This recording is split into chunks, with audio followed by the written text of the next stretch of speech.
Welcome, everyone. I'm Spiro. Thanks for tuning in. Today, my guest is the great Richie Allen, who has been a journalist, a broadcaster, and producer for 20 plus years. He is the host of The Richie Allen Show, the most listened to independent radio show in Europe. You can find him at richieallen.co.uk. Richie, welcome, and thanks so much for being my guest. It's an honor, Spiro. Thanks for having me, mate. How are you? I'm doing well, despite all of the circumstances, with this new normal, as they call it, that just seems to get stranger and weirder by the day. How's everything going on your side of the pond? Busy day here today. The UK Prime Minister announced earlier today that more people than ever would be encouraged to have a flu vaccine this coming winter in order to try and protect the NHS in the event of a second spike of coronavirus. So they're going to offer the jab free of charge to everybody in the country over 50. And they're going to ramp up their offering of the jab to children up to the age of 11 as well. They've basically been saying the same trite things that children are super spreaders of bugs, and even though flu is no big deal for a child, we should worry about them passing it on to their senior relatives. So it's been a pretty busy day today. A lot of talk of anti-vaxxers as well in this country.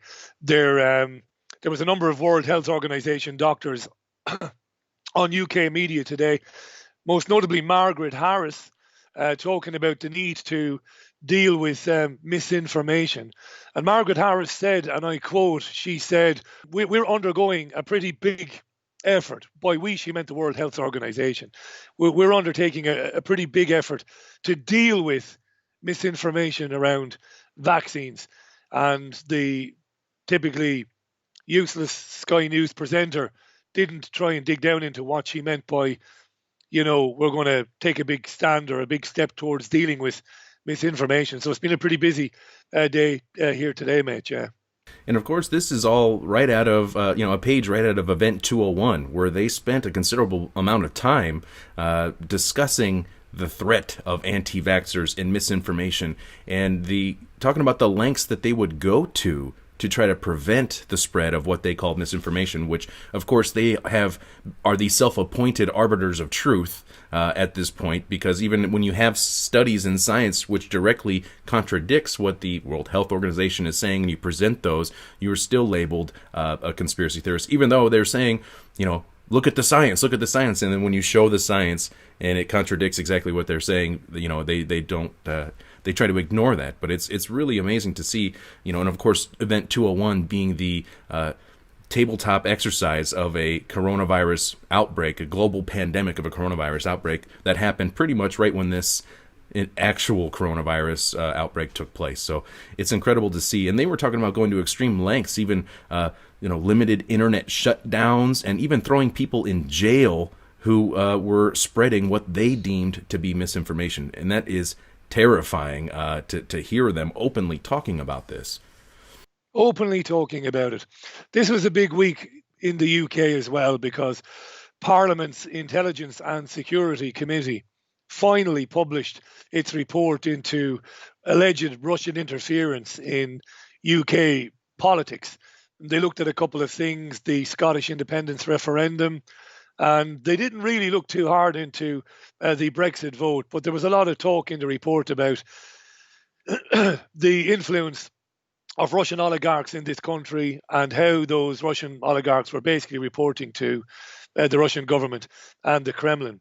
What was most interesting about that was that, as well as dealing with the claims that Russia was trying to get involved in elections here, the report also looked at things like misinformation around vaccines and misinformation around 5G. And I've had a theory for a long time. And my theory is that a lot of the Russian bashing we are seeing now about alleged interference in politics, and now they're mentioning the vaccines and the 5G stuff, I reckon that's directly connected to a soon to be very evident culling of tens and tens of thousands of not only YouTube channels, but also Facebook groups. Particularly, they seem to be obsessed with Facebook groups. And they'll take those down but they'll soften the blow for the watching public, not for the people whose channels will be deleted, but for the watching public, it'll be, well, it's those pesky Russians. It's those pesky Russians putting out information about vaccines that could cause real, palpable harm to people who might see that stuff and who might decline a vaccine for themselves or for their children. Richie, I have a lot of respect for you. You've been doing this for a long time, and I've always found you to be honest and genuine. And I listen to your show all the time, and recently you made a post on Facebook, and you were talking about it on your radio show about people you know who work at Google and warned you of a coming censorship purge. Can you please share with us what your contacts are telling you? Yeah, for a few years I've known a couple of people. In fact, I've known three people. One of them has actually come on the radio show. He's left Google. In fact, he's done a lot of radio shows, and typically now his name escapes me. But he's currently in a relationship with the wonderful Mariam Hanane. So I think your viewers will probably know who I'm talking about. Zach Voorhees. Yeah, Zach, of course. Jesus wept, yeah. But I've known a couple of other guys as well, going back a long time, basically. And over the years, they've dropped me a couple of bits of information about things. Nothing groundbreaking, but just interesting, you know. Back about 4 years ago, they were telling me, one of them was telling me that YouTube or Google was about to start demonetizing platforms, and they would blame it on the advertisers. They would say the advertisers were uncomfortable with their ads being placed on channels like David Icke and so on, so on, so on. So they gave me that heads up, and that, of course, that came. In fact, that happened very shortly after I was told that. But earlier this week, I had a chat with one of the guys, and he said to me, "Look," he said, "I'm hearing something, and I've heard it a few times, and that is that there is a plan in place to delete, remove lots and lots and lots of channels. The ones that talk about vaccine safety, maybe as a rule, you know, there are some channels who deal with that exclusively. And there are other channels then, like yours, Spiro, yours is a news channel, you talk about everything. And they said that, he said to me that there is a plan in place that once the vaccine or vaccines are ready, that, you know, they're at the stage where they're ready to be deployed and you know, sent to doctor surgeries all over the world, that around about that time or shortly beforehand, Google, YouTube would begin to take down lots and lots and lots of channels. And that was going to happen. And he also said that he believed that they'd already been discussing this with people from Facebook and people from Twitter, and that it would be a synchronized thing, that they were concerned about Facebook groups, particularly Facebook groups more than Twitter, you know, because groups are difficult things for them to access, closed groups and closed communities. So I asked him, did he have any hard evidence of that? You know, is it anything that you can show me? And of course he didn't. And he said, no, it's just something I'm hearing quite a bit. And he's not a management level guy, but he's an honest guy. And I do know he worked for Google. I know that. I've been satisfied. I needed to know that a long time ago, and he satisfied that for me. So he said, you need to get that out to people whom you know effectively, because it's not so much a thing for me, because if and when eventually Google, YouTube deletes my own particular channel, I'll be glad, to be honest. I'll breathe a big sigh of relief, because I don't like it. I don't like the platform. I don't like using it. I hate uploading to it, knowing what it is that it does. But there are a lot of people whom, for them, it's the only place they can go. There are a lot of content creators whom they've got a lot of stuff saved there. They've got a big bank of videos, often very well made videos, with a lot of information, much of it that is factual. So my pal said to me, he said, you need to warn people that it's time for them to start backing up the videos and the interviews and the shows that they've done. And really, when you think about it, Spiro, it's not really groundbreaking stuff, what he said. You know, I mean, we could have guessed that.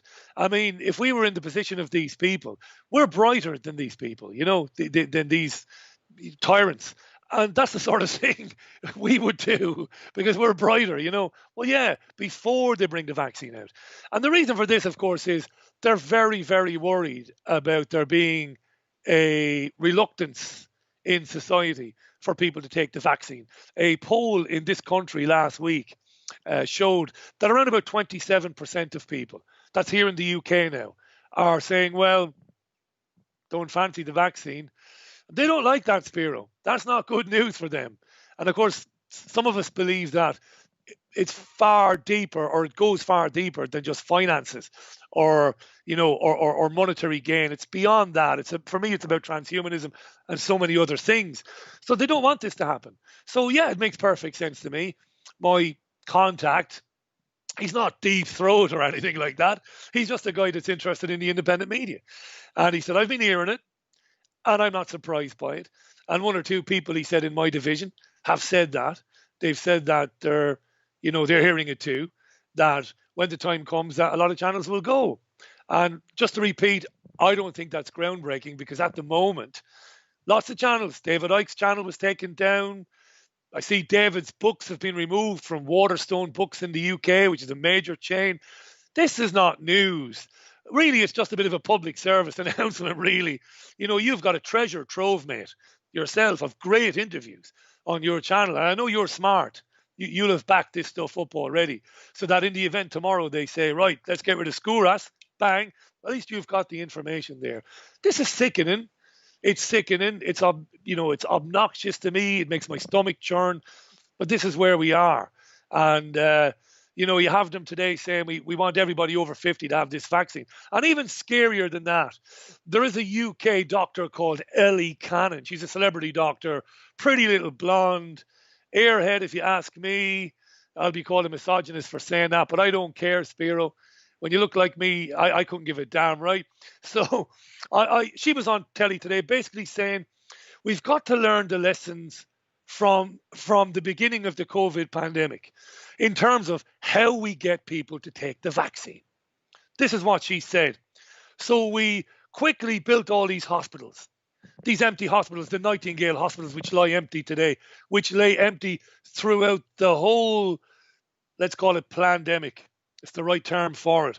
So she was suggesting today, what we need to do is take over big car parks, fields, big public spaces, and have drive-through vaccine clinics and stuff like that. Meaning, in the near future, you're going to be here in the UK, you're going to be in the high street maybe, if the high streets are not gone. For your listeners back home, of course, high streets, main shopping areas, main shopping thoroughfares. And usually when you walk down the high street, the thoroughfare, these days you've got people trying to sell you stuff, subscriptions to charities and stuff like that. In the very near future, it's going to be somebody coming up to you asking you to take the vaccine. You don't want any money for it, mind. Listen, while we have you, why don't you have the vaccine? And they're saying to protect the NHS. You're selfish if you don't take it. Yes, you're 45, you're very fit, you're very healthy. Yeah, flu won't bother you, but it might really hurt the guy across the street if he gets the flu. So you've got to have the vaccine. So while they're putting all this in place, just to go back to my Google mate, it makes perfect sense that they would try and minimize any criticism of that by taking down probably the big channels, the ones that have got a lot of subscribers, the ones that do it properly, as we would say as journalists, the ones who do their homework and don't tell lies and present information factually and trust their listeners and their viewers. Because there's a lot of crap in the independent media as well. But the ones who do it well, they need to watch out, because this has gotten real very quick, Spiro. Well, it certainly has, Richie. And while you state that it's not necessarily groundbreaking, I would have to agree with that to a certain extent. But at the same time, in a way, it is, because it's a major move that they're making on their part. If they do it now.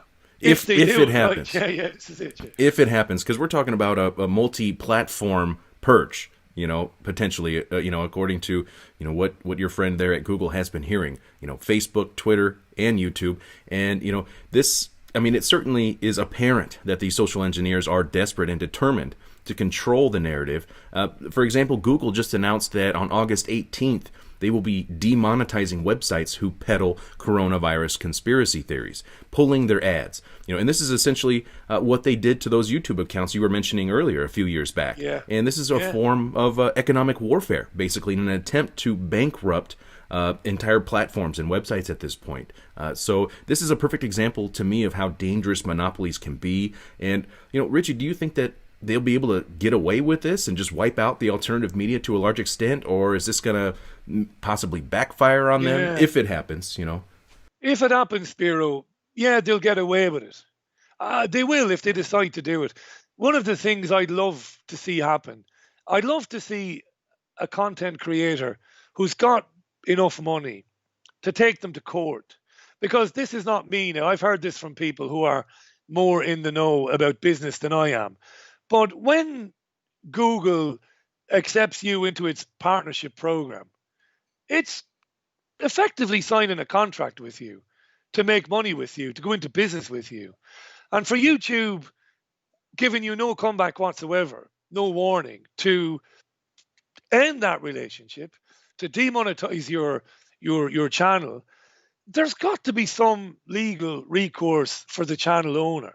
And I would love to see somebody with enough money to take Google on and say, listen, you can't do that to me. We were in business together and we had a contract of sorts. You know, I made videos, you put ads on there, you got your cut, I got my cut. You can't just do this. And I think that needs to happen. But to be a little bit pessimistic, if they want to do it, they'll just do it. You know, this is the sickening thing. Spiro, I don't know if you're aware of this today, but on UK news this morning, the Labour Party's shadow culture secretary is a Labour Party politician called Jo Stevens. And she's written to the broadcast regulator in the UK, which is Ofcom. And she's asked them to consider removing the license from RT in this country, which means that RT would not be able to broadcast in the UK. That's the Labour Party that proclaims itself to be a socialist party. Free speech is under attack everywhere. It doesn't matter where you look. RT is a television channel. That, yeah, the money comes from the Duma, fair enough. But the BBC money comes from the government through the licence fee here in the UK, so don't be hypocrites about it. And yeah, sometimes RT's reporting has a pro-Russian slant. So what? Every news outlet in the UK has an anti-Russian slant to its reporting. So why not? Let's have one. Let's just have one station that gives us something different. But they want to get rid of RT. And I know it's because RT not only has put out some obviously pro-Russian content, fair enough, but it's also from time to time allowed discussion around vaccines and things like that. So all of a sudden now you've got politicians in this country politically trying to influence the so-called independent media regulator Ofcom, asking them to consider getting rid of RT, something they did to Press TV 3 or 4 years ago here in this country. I'm sick to be here, to be honest. It's sickening to me. And it's happening. And most people are blissfully unaware. Most people are putting masks on their faces to go to the store. It's madness, Spiro. It is madness. What are you going to do? Well, that's right. It's a good question. That's the $1 million question right there. And it is madness, and it is accelerating at this point. You know, it's everything seems to be accelerating. As we entered 2020, it seems we've entered the next phase of this operation. And it, you know, I mean, it really seems like they're going for broke on this one, Richie. This doesn't seem like it's a dry run. I mean, no. They're really pulling out all the stops here. And hey, can I tell you something? Sorry for interrupting you on your program. Before I forget it, the Prime Minister today, Boris Johnson, speaking in a hospital, standing next to nurses, said anti-vaxxers are nuts. He said it twice. Because there's all these anti-vaxxers now, isn't it? Well, Marina can tell you a little bit about how we've... And then, just after that, he did an interview with Sky, and he said, we're not going to be out of this till beyond the middle of next year. In other words, masks in shops, social distancing, not having any life outside of your house. These people are evil. I'm not going to go full scale. I feel like going full Gerald Salente, our mutual friend. I feel like it, but I'm not going to do it. And there is no virus. Nobody's sick. I don't know anybody who's sick. I know a lot of people in this city. You know, I've got a big listenership in Manchester and Greater Manchester. Nobody knows anybody who's sick. Nobody knows anybody who's died. Most people who did die, God love them, were very senior and they were in care homes. And why did they die in care homes? Because the government took people out of hospitals, stuffed them in care homes, didn't test the people coming out of hospitals, and basically culled a load of OAPs, old age pensioners. People don't get sick from this. The vast majority of people get it. They don't even know they've had it. You might have a sore throat. You might not even have a sore throat. It's evil, Spiro. It's evil. And I rack my brains. I saw on one of my Facebook posts the other day, I don't have a personal Facebook page, but the show has one. A guy went bananas. I don't blame him. A guy went bananas. I'm sick of you guys in the independent media. I'm sick of you. telling us this stuff. What's the solution? And my response to him is, listen, I'm a journalist. All I can do is poke holes in the official story, but I can't tell you what to do. I wish I had the answer. I think non-violent civil disobedience on a huge scale, maybe. I think if you're violent with them, they'll just eat you up. They love violence. David Icke always said that. They love it. They've got the tools to deal with violence. Best way to deal with them. What did the dream warriors say in the books read by Johnny Depp in A Nightmare on Elm Street, the great film, Heather Langenkamp? Turn your back on them. Ignore them. Take away their power. The way forward. But how do you get a large body of people together to do that? That's the $64 million question. But what's happening at the moment, I didn't think I'd live through it. I thought I'd be dead before we got to this stage, Right. Yeah, I know. This is stuff that, you've been warning about, many others have been warning about for years and years, and now it's finally at our doorstep. And this is, no doubt, the biggest psychological operation probably ever on a global scale at this point in time. And, as the numbers, as this thing has progressed, the information and the science and the data and the numbers have really come out to expose how this is not even close to being what they were projecting it to be on the Bill Gates funded computer models. So this is concerning to me as like, what's the next shoe to drop? Are they going to be able to convince the massive majority of the public to take this experimental vaccine based on the current situation? Or are we approaching, as we get closer to the flu season and the U.S. presidential elections and this vaccine coming out, is there going to be a second shoe to drop? Because they've been warning about the second wave, and we know, and this is just, hypothetical here projecting forward, but based on, history and capabilities and motives and everything like that. I mean, they have access to germ warfare programs. Of course they do. Yeah, I mean, do you know what they were saying today, Spiro? Do you know what they were saying today? They were saying obesity is a big problem. Basically, don't be obese. Protect the NHS. That goes straight to social crediting. That's going to be listed as a bad habit in the near future. They were shaming people today, UK politicians who are overweight. Now, people are overweight not because they're lazy bastards, as we would say here in Manchester. No, it's because a lot of them have no other access except frozen crap from a cheap supermarket. And they're saying, if you don't lose a bit of weight, you've got to think about the second wave. And by losing weight, you're going to help other people and you'll help the NHS. And they say it like this. They use these words. But the crux of it is, it's wrong to be fat. And you shouldn't be, because you're a burden on people and you're a burden on the NHS. And that goes directly to social crediting. So about the vaccine, it'll be coercion. I think you and I have chatted about this on the radio show. It'll be coercion, Spiro. It'll be, you even had a doctor from Kent University the other day writing in the Daily Mail saying, listen, take the vaccine and then it'll go back to the way it was. And he said it nakedly. I put the screenshot of it on Twitter. Have the vaccine and then we'll go back to the way things were beforehand.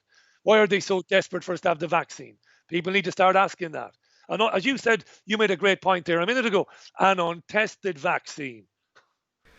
That's right. This is an experimental. I think everybody knows this at this point. An experimental, never before used RNA or DNA vaccine, and that's the reason why they're able to rush this through faster than ever before, because they claim that this new vaccine technology allows them to streamline the process and to hurry up and rush this through. And so this is. And yes, they're doing human clinical trials right now. How can we believe anything that they say if they say, hey... In Africa and in Brazil, what scumbags they are, eh? They go to Africa and Brazil and they give a load of brown envelopes to dodgy presidents and prime ministers to allow them to have access to the poorest people in the world, who they give 20 or 30 bucks to be part of their experiment. They are the scum of the earth.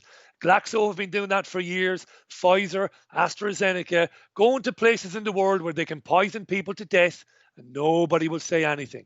They are scum, these people. Yeah, and it's in some of those instances that you named there were tied to the Bill and Melinda Gates Foundation's Decade of Vaccine Initiative.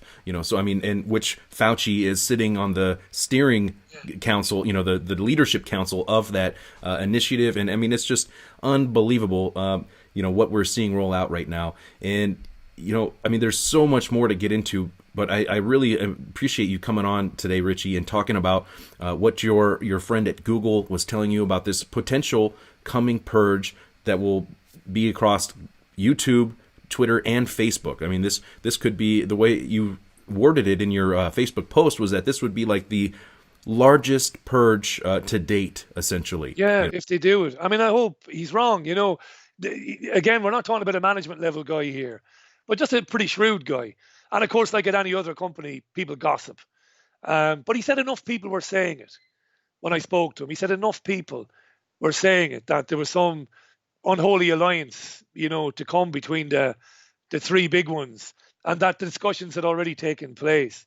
But he said, he couldn't give me anything concrete to the smoking gun that I could take to the public and say, look, here's a big exclusive. But he use it, even whatever comes of it, do use it to warn your pals that they really do need to back their stuff up. I mean, I don't do so much on YouTube. I'm a radio show, not a video show, for obvious reasons.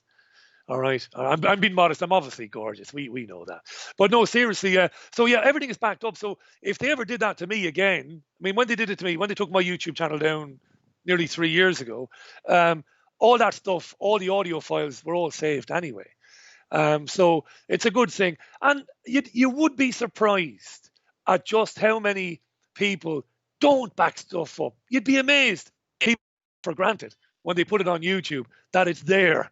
Well, no, you might put stuff on YouTube and you might not know, but a video that you done, say, 3 months ago, they might have deleted that. You wouldn't know that because you wouldn't be looking back at it. In fact, I sometimes go through my Google, my Gmails, and I find, video from the 26th of February is gone. And I just laugh, because I don't care, because I don't want to deal with them. But yeah, look, let's hope it doesn't happen. I suspect it might, to be honest. I mean, it's what I would do. I'm not evil. I'm not an evil genius. I'm not a genius, let alone an evil genius. But I would do that. I would think, if you're going to think like them, let's hope it doesn't happen. And in the meantime, all we can do is use some other platforms and solidarity with the other good content creators that are out there. Keep being honest, keep providing a platform. I mean, what you do, and this is not buttering you up, your interviews they're sensational. Getting people on, giving them 25, 30 minutes. They'd be lucky to get 4 minutes on the mainstream media, if they even got on the mainstream media. That's all you can keep doing, and just hope that enough people say, no, we're not having this anymore. And we can only pray for that, Spiro, really.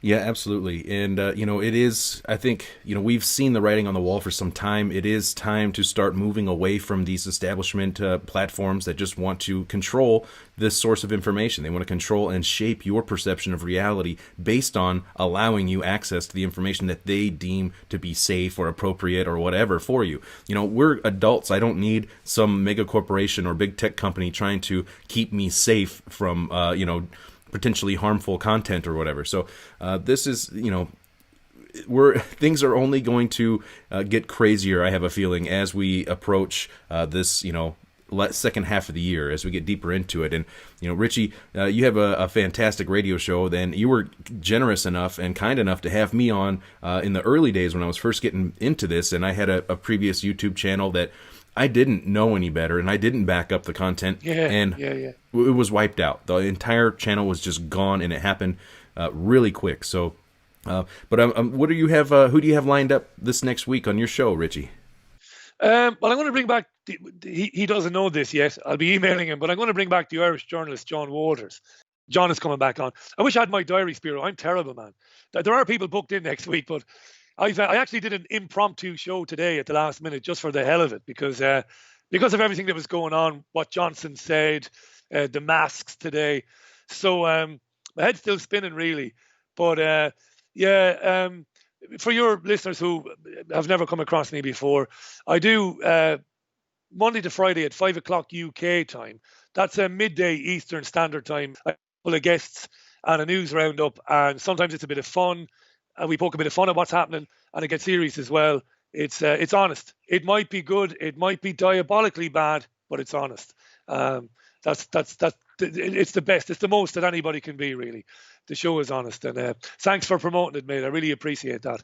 Really is great of you to do it. No, Richie, it's I love listening to the show, and at least once an episode, I get some good laughs out of it. The first 30 minutes is usually a fantastic monologue where you are covering the news that has been taking place, and you'll even play clips and show how the media isn't doing their job in asking the questions of these officials or whoever they're talking to when they're just towing the line. And then you have fantastic guests on, all the time, and it's a great show to listen to. Thanks, mate. Thanks for saying that. And you can find that the show on Podomatic, richieallen.co.uk, and for now, you can also find Richie on Facebook, Twitter, and YouTube as well, and I'm going to leave links for those. Do you have a presence on any other non-establishment platforms like BitChute or Parler? Not really. I like the BitChute people. In fact, the guy who runs BitChute, when my first channel got deleted, he managed to grab lots of videos. I think he anticipated it. And he was very kind. And I'm in touch with him on Twitter. I haven't yet opened a BitChute channel, but I must do. But somebody's already on BitChute, putting my content on there. A listener, I think, which is very good. So for the moment, really, it's like everything else. It's on iTunes. It's on Spotify for the time being. You mentioned Podomatic already. And if they go to richieallen.co.uk, they get easy access to the most recent shows. But thanks, mate. I know you'll come back on with me real soon. Anytime. I'm looking. Well. It's crazy, yeah. It is, and it's only going to get more crazy. And this vaccine topic is a hot button topic. I did a report of the emergency order that was declared here in my state, which authorizes the state to mandate forced vaccines, basically. And YouTube took it down within like 20 hours. It was so quick. And it was the truth. It was the truth. Yeah, See, this is what makes me sick to my stomach. It's the truth. But somebody doesn't want people seeing that because they don't want there any chance that people will come together and mobilize. They're terrified of a genuine mobilization. I didn't see Robert F. Kennedy Jr. taking on Alan Dershowitz. I've yet to watch this. Did you see any of that, Spiro? How did it go? I don't know. I'm about halfway into it right now, and it's pretty interesting. And they're both presenting their side of what they believe, and it's no doubt Dershowitz is a dirty snake, no doubt about it. He is, but he's very clever. Extremely. And he's a very good oral arguer. He's very good at making an oral argument. Obviously, he's a lawyer, and he's not stupid, even though he is detestable, absolutely detestable. My God. And they both are attorneys, actually, so it's a really good. This is almost like a beta case, for like if it were in trial kind of a thing. And it's interesting. Unfortunately, Kennedy has a voice thing, and so some of it is kind of hard to understand. But he's a brilliant guy, putting down solid information. And so I'm about halfway into it right now, and I'm gonna be listening to the second half of that. It's extremely important. And as you're right, that vaccine report that I did about the mandatory vaccines here in my state, it was factual. I showed the actual... Every bit of it. I saw it. Yeah. Every bit of it was factual, of course. And I don't have to cross-reference your claims. I don't have to do that. But I do from time to time. I do the same with anything I say. It's factual, and they don't want people to see it, of course. So they delete it. And I just wish, I said it already, one man or woman with their money to go after them for doing what they did to you, that very thing, that's... Well, you're absolutely right, Richie, and I don't know if this is exactly public yet, but there is something in the works behind the scenes. I don't know if the announcement's been made, and I don't want to let it out of the bag, but there is something in the works that it's we need some action, and of course, as you stated earlier, there are corridors or I forget the proper word, escapes me right now, but there is a standard protocol to take to try to address these grievances. And of course, always, and yes, the system is corrupt to its very foundation, its core, but civil disobedience is one of the most important and useful tools that we have at our disposal right now. And I totally agree with you that, Richie. And I do want to thank you so much for being my guest. Is there any final points you'd like to share? Not really. Just one thing about the media not doing its job. Margaret Harris from the World Health Organization was on Sky News with Adam Bolton today. The World Health Organization is now saying we should wear masks. Bolton, for the first time in weeks, asked a pertinent question. He said, "Why did your advice change from March?" She spun a web of lies that had me falling around my floor laughing. She said, "Well, the reason the masks," she said, back in March, was because we were worried that there would be panic buying of masks, and that would mean that frontline health workers wouldn't have any masks. This is a barefaced lie. Back in March, they said masks are the benefits are negligible. They said people touch them, people move them. Back in March, they said that the virus is spread by droplets, and masks are no good anyway. And today she was lying, saying that, well, we didn't recommend masks in March because we were worried that the public would rush out and get masks and wouldn't be any for the doctors. And Bolton knew this, the presenter. He could have torn her to shreds. Can you imagine what we would have done to her, Spiro? I would have had her for breakfast. She'd have had to go to counselling, to psychotherapy after I got done with her. And Bolton just went, "Thanks very much. It's terrible. Towing the line. It's terrible." Towing the line. That's all I have to say. You know, Yeah. a lot of these same people and organizations who are funding this vaccine effort are also funding the media, and I mean, there's Absolutely. so much corruption. It's unbelievable. And Richie, I just have to thank you again, for being taking the time to be my guest and talk about this. It's important. Anytime. I look forward to having you back on very soon. And many thanks to the viewers who share this information. And if you haven't already, I highly recommend you go and listen to the Richie Allen Show. It's Monday through Thursday, 5 to 7 p.m. GMT, and Sundays at 11 a.m. GMT. Richie, thanks so much, and I look forward to talking to you soon. Thank you, Spiro. You're a gentleman, mate. Thanks for everything you do and for the courtesy that you always show me. It's great. Thank you. Thanks so much, Richie.